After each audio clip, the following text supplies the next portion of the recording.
not so strong. I don't remember names so well. So you know what I'm doing? In order to remember a person, I do sign. I put in my phone, Simanim. Alexander Shalom, how do I remember? Esh. Esh meaning fire. Fire in Hebrew. Aleph Shin, Alexander Shalom. That's it, this way. How do they put Shlomo? Shlomo Niyazov in my phone. Shlomo, 3 children, Friday night. You know what? Shlomo used to come into this community only Friday night, and he had 3 children. So I don't remember his name. How do you remember?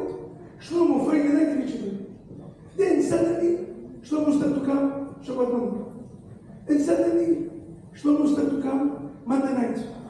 And suddenly, Shlomo came Wednesday night. And now, Shlomo came 1 month. Every morning, 6:30 in the morning. Now his wife is calling Rabbi Vaknin. My husband is seeing more from what he's seeing. She's like, what exactly is it over there? Shlomo Niyazov is a gift this year.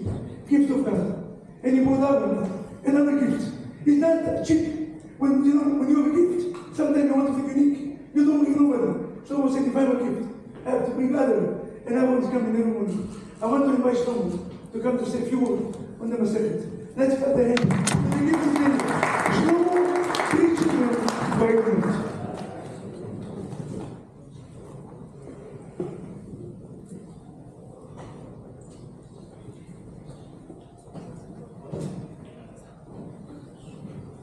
Thank you, Rabbi. Good morning, everyone. My name is Shlomo Niyazov, and it's really a privilege to be here today. First of all, I want to thank Hakadosh Baruch Hu, the creator of the world, for giving me the opportunity to meet amazing Vaknin, and also bring me to the shul, PGCC, the place to live. Second of all, I want to thank our amazing Rabbi Vaknin for starting this revolution, for getting us together every morning at 6:30 and learning Gemara and Rat Hashem is trained.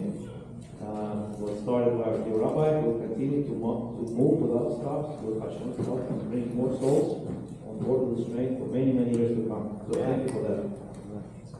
I read somewhere that Yamshem Shlomo said there is no greater simcha that is done before Hashem than the mitzvah of finishing a mesechta. As they say, Talmud Torah, make it Kulam. I also want to thank our dear organizers, David Vieira, Kiski Miera, and also Ben Wood for organizing this collaboration. I just want to point out a few things, what is going on here, how they organize everything. First of all, there's free parking. Anybody wants to come, they can't find parking, park across the street. They get the ticket validated, full breakfast, coffee, tea, orange juice, warm rooms, Gemara for everyone who's needing to share Gemara, and also much more than that. You know how we sit on the Passover and we say, we hold the matzah on the right hand and we say, Dayenu. I would say something like this. If Rabbi Vaknin would call us every morning to wake us up at 6 o'clock, I would say, this would have been enough. Dayenu. If Rabbi Vaknin would only teach us the Gemara every morning with amazing insights, I would say, Dayenu, this would have been enough. And then there's coffee, tea, full breakfast, everything that you desire. All the conditions are here. So thank you for that. Please, let's give a round of applause for the organizers, for David, for his team, and also I also want to say a special thank you to my wife. If it wouldn't be for her support, I would not be able to come here. Last but not least, I want to say thank you to my Rabbi Yosef Akilov, who gave me a solid foundation, desire to learn Torah, put me on the straight path. And the last thing, I really want to say thanks to all the students who came, who made it happen every morning, and thank you for all your support. Alright, so this was a brief introduction, now we can start. We have finished Gemara, two Gemarot. One is Midot, one is Tamid, and Gemara Tamid talks about the daily sacrifices, like Iski mentioned. It also talks about how a person should be consistent in anything that he does. If you want to be successful in life, you have to be consistent. There was a story in Masechet Tamid that talks about Alexander Makedonsky. Everybody knows Alexander Makedonsky. He was a ruler at that time, and he was a very powerful ruler. He had pretty much the whole world. He conquered the whole world, and he comes and asks questions of the sages. And he says, who is called the wise man? Now, you have to understand the king's reaction. He expects for the sages to praise him. He says, who is called the wise man? And they say, the wise man is called somebody who can oversee the future, somebody who can see 10 steps ahead of the time. So, like an example, let's say a person wants to drive a car in a 100-mile zone, in a 100 miles in a 25-mile zone, and if he makes that decision, he will need to understand what's going to happen. Like he's going to get a ticket, he's going to have to go to the court, he's going to see the judge, he's going to be time away from the family. Many things will happen as a result of that. So a person who can oversee the future is definitely called the wise man. So obviously the king was not happy with the answer. So he asked the next question. The next question that he asks, who is the most strongest man? Obviously the king thinks he's the strongest because he conquered the whole world. But what did the sages say? They said that unfortunately, the strongest man is the one who can conquer his desires. So, we'll go to another example of a car. Let's say a person is driving the car and somebody cuts him off, then shows him a not nice gesture, says bad things, and on top of it all, he tries to stop the car in front of him. Natural reaction of the driver would be to get pissed off, to roll down the windows and start saying not so good words, also showing the gestures, and also Chas Shalom come out and start the fight. But at that moment, if a person can conquer his desires and basically say, you know what, let me calm down, let me control myself, and just say, En od milvado, like Rabbi Vaknin says, Hashem is in charge. Same thing you can say for many things, like getting up in the morning, looking at the proper things where we shouldn't. You have to control our desires. So the king was not happy with an answer. Then he moves on to the next question. He says, who is the most wealthiest man? Again, his expectation was that the sages will say that he is the most wealthiest man because he has a lot of treasures for many generations to come. But unfortunately, they said, fortunately, they said that the most wealthiest man is the one who's happy with what he has. A wealthy person is someone who is content and joyful, whether he has his financial or marital blessing. By now you can imagine the reaction of Alexander. He was not happy with the answer. I just want to skip forward the story where Alexander Makedonsky is sitting by a spring one day and he wants to eat bread. And he had the salty fish and he wanted to wash his hands. Some say that he splashed the water against his face and then he realized that this water has some special qualities. He understood that the water is basically coming from Gan Eden. So he decided to follow the trail of the water and he comes to a gate, it's gates of Gan Eden. And he says, he starts screaming, can you open the door? I want to come inside. And the voice from Gan Eden, from the gate says, you cannot come, you're not righteous, only righteous people go through this gate. So he said, since I'm an important man, I'm a king, King Alexander Makedonsky, give me a souvenir, give me a present. So somebody gave him an orb, it's a human eye.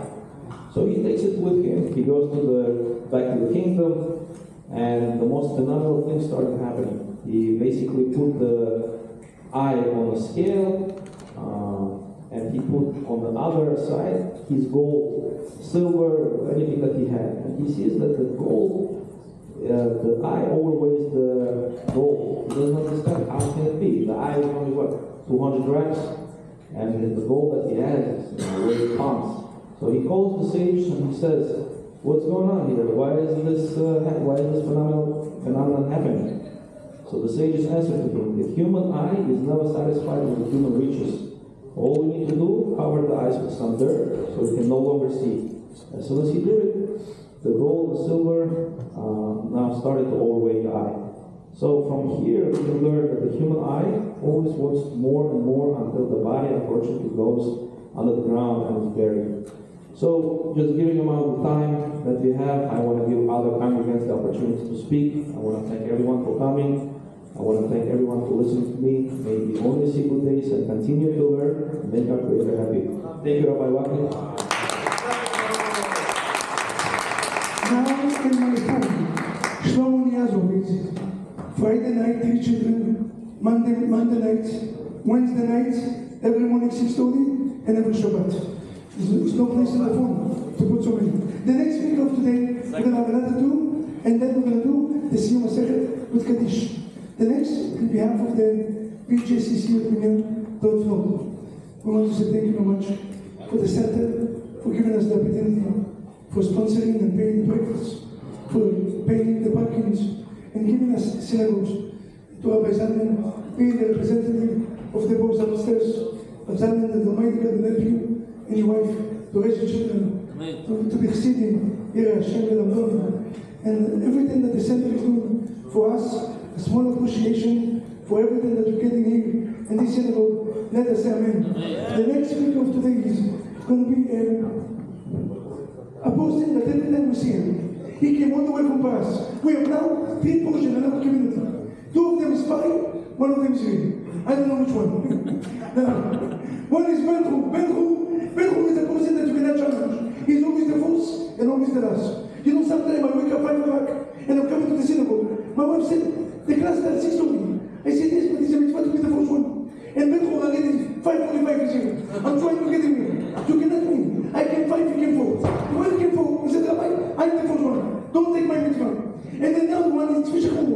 But I don't know what Tzvi. He always come in time. If Tzvi decides to come 7:45, he will never come 7:44, and will never come 7:46. Exactly 7:45. For 10 years that I'm here, the Shachmur come 7:45. Now we change the time. He took him 1 month to come because now we have to change. Once we change, Amen. And then we have another portion. Oriel Sedara, the light in the darkness. Oriel is with us. All the Shiur Torah. Everything that happened in the world happened because of Oriel. The Almighty God will bless Oriel. That brings so much light to this community. His name is light and he's a light. Now I thought I can deal with 2 portions. And then came number 3, Chazakah. And every time he's walking into the synagogue, what do we do? His name is Mr. Beruchim. Such easy to remember, right? Every time I see him, I see him. David scream, no Tachanun, Beruchim ke. Kula Shimon Beruchim. Shimon, come here, come. Kula Shimon Beruchim, come. For Main Street and taking bus to be here at 6:30. For Main Street and taking bus. This is the dedication of studying Torah. Kula Shimon. Good morning, everyone. I'm Shimon Beruchim. I came to the United States in 1975, and I was honored and privileged to end up with the minyan with Rabbi Vaknin, and all my friends, Kohen Gadol, Yitzki, Mr. Malika, Tzvi, Mr. Setare. Since then, since I've been in the United States, I have traveled all over the world, and I have had some exotic experiences. And to me, this synagogue is pure pleasure. I have 2 favorite synagogues in the world. One is this, and the other one is the Syrian synagogue in Yerushalayim.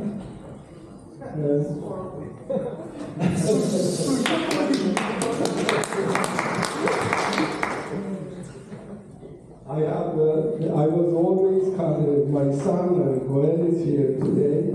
I was always thinking what would be my advice, something 1, 2, 3 that he can always remember. And what I came up with was 1, emunah with Hashem, and 2, take care of your mind and body, and 3, do good for others. And Baruch Hashem,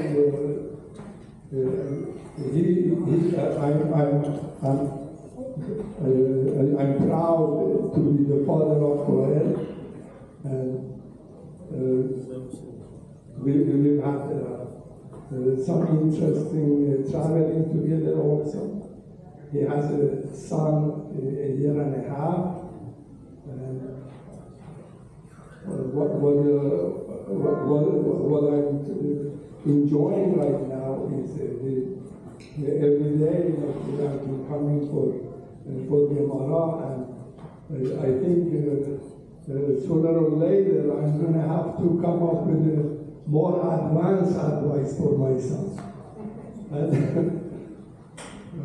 Baruch Hashem, this is pure pleasure to come to the temple,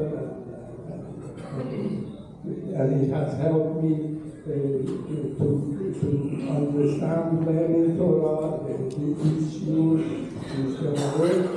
It has helped me to keep the mitzvot and all of that. And I look forward to do more. I thank you all for listening, and have a great week.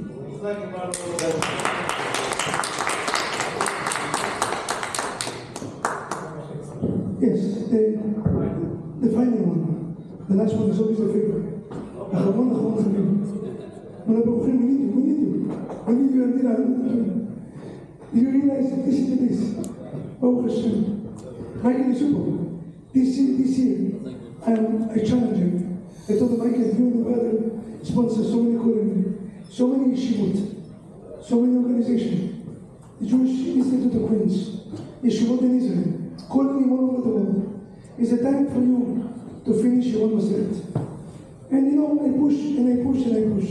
And every year I give him a project. He said, Rabbi, chudachat. When Bukhari tell you chudachat, doesn't mean God help. Meaning, I'm not coming for sure. Just the next moment. I remember the first time I came to the community, and I said, are you coming to Shul Torah? Everybody told me, chudachat. I was so excited. The only one that came to the Shul was me and my wife. I called Rabbi Babaye. I called Rabbi Yeshua. I called the Rabbi of the community. What exactly happened? He said, Rabbi Vaknin, you're going to get to know. When Bukhari and Elul Chudachat, meaning 100% of that coming. But God doesn't mean that coming. So, this Michael Yeshua decided, he didn't say Chudachat. He was quiet. I know something good is coming. And he came and he finished the first mesechta in his life. This time it was not only the sponsor, it was the one that finished the mesechta. Let's go for him. Many more to come. The final thing of today, light in the middle of the darkness. אוריאל סתר, שאפילו בהסתרה, שבתוך ההסתרה, גם שם נמצא אוריאל סתר. The light of God is only there.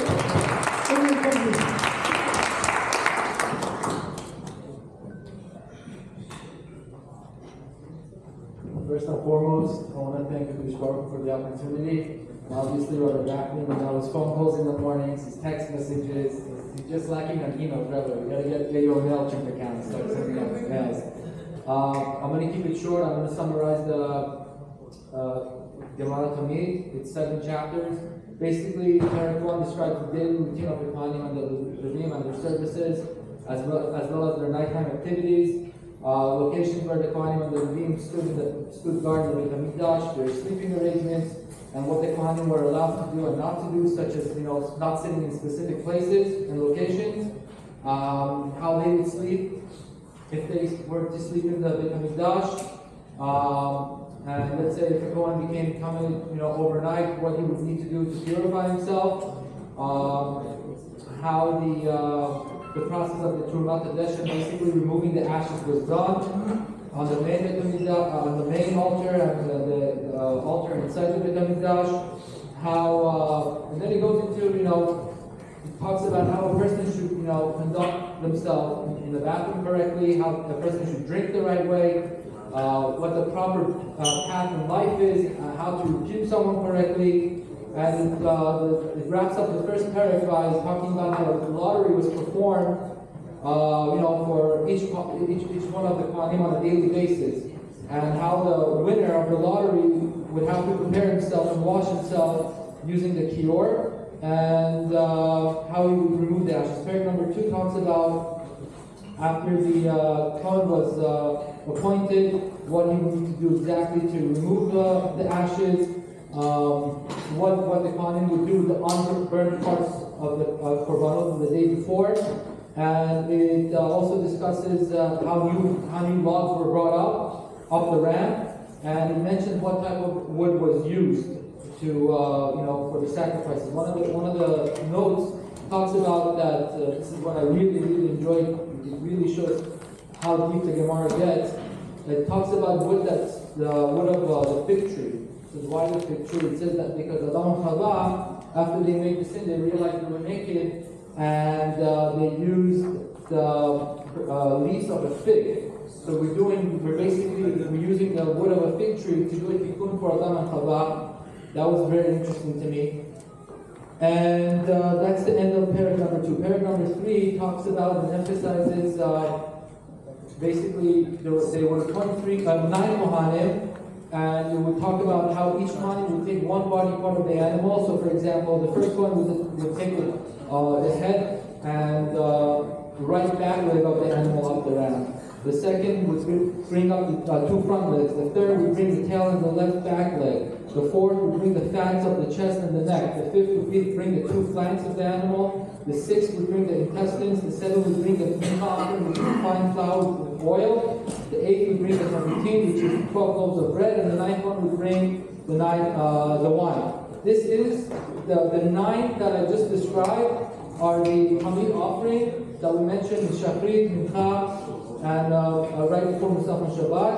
And it wraps it up, the third parak, by talking about how they would clean the menorah and how they would get the lamb ready before sacrifice. The fourth parak talks about how the lamb of Hamid was slaughtered and skinned and salted, how they would collect the blood, and how it was applied, whether it was applied by dashing, whether it was applied by throwing, or whether it was applied by pouring. And it wraps up the fourth parak by talking about what the animal was tied with. It's very interesting. It talks about is it permissible to tie the animal by gold string? They would say no, because the Goyim do that, and it's like Avodah Zarah. They would talk about would they wrap it with silk? They would say no, because the Goyim would tie their animals for sacrifice with silk also, so we don't do that. So what did they end up wrapping it up with? Basic rope. The discussion that Shlomo mentioned about Alexander, the questions that Alexander kept asking the Jews, was like, where did it come from? Where did the transition come from? It's very interesting. There was a discussion about where they would, in the Gemara, where they would slaughter the morning offering, which was all based on the sun. They were discussing about northwest and northeast. And then out of nowhere, the Gemara comes and says, oh, since we're talking about the sun, Alexander came and questioned the wise men of the south about what's higher, the sun or the heavens or the earth, and he started questioning the wise men of the south. So that was the end of parak 4. Parak Khamishi, the 5th one, it talks about what tefillot were said. It goes into the discussion of Birkat Kohanim, which Hiski mentioned, and that was the end of Parak Khamishi. Parak Shishi talks about how the Kohen would clean out the inner Mizbeach before putting the Ketoret, and talks about who and how they would carry the coals for the Ketoret. That was the end of 6. 7 talks about the Kohen Gadol. The focus is mainly of the Kohen Gadol, how Birkat Kohanim was recited, how a flag was raised for the Levim. It signaled the Levim to know when to sing at the right time. Again, Rabbi Vaknin, thank you. It's exciting to get up early in the morning, seeing that there are other people waiting in the room for me when I walk in. It's a true pleasure, and I really want to continue learning with everyone. I really want to push everyone to come. The shul is offering so much. It's chabad if you don't come. Baruch Hashem, we have everything we need to be able to get to the next level in life. Rabbi, thank you very much. that we can conclude.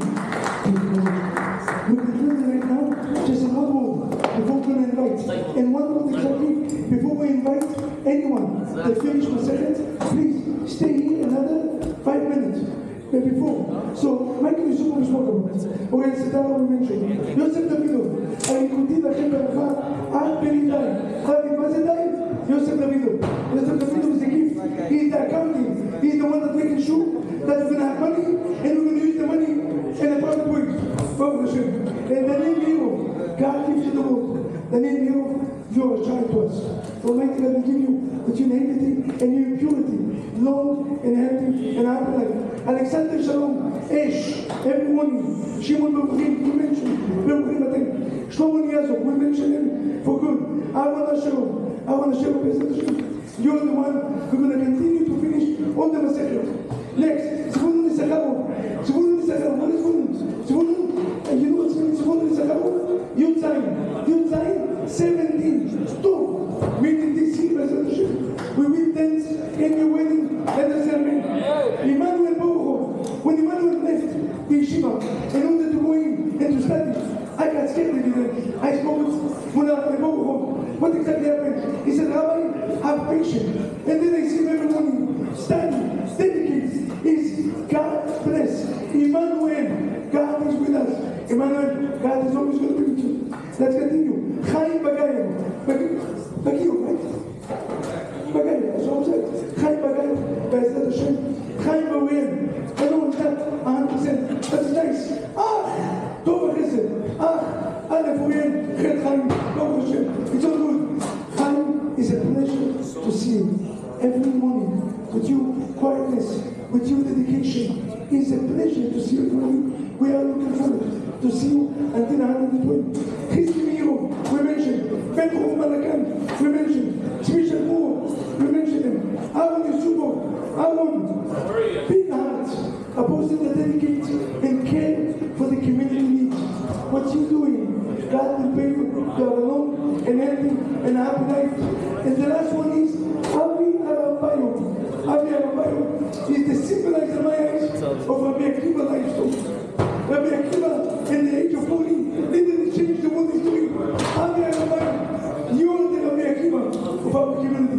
And now we're going to call each one of you to come, to get gift, and to do this human secret. When you guys hear your name, please come approach the rabbi. We're going to give you a nice certificate for your graduation and a nice gift from the rabbi. First, we're going to call out, please stay on the stage once we call your name for a group picture. Mr. Shlomo Niyazov. Everybody, round of applause. Mr. Ben-Hur Malakan. Ben-Hur Malakan. Picture. Where's the photographer? Where's the photographer? Ben-Hur Malakan. Round of applause. For Ben-Hur. Ben-Hur Malakan.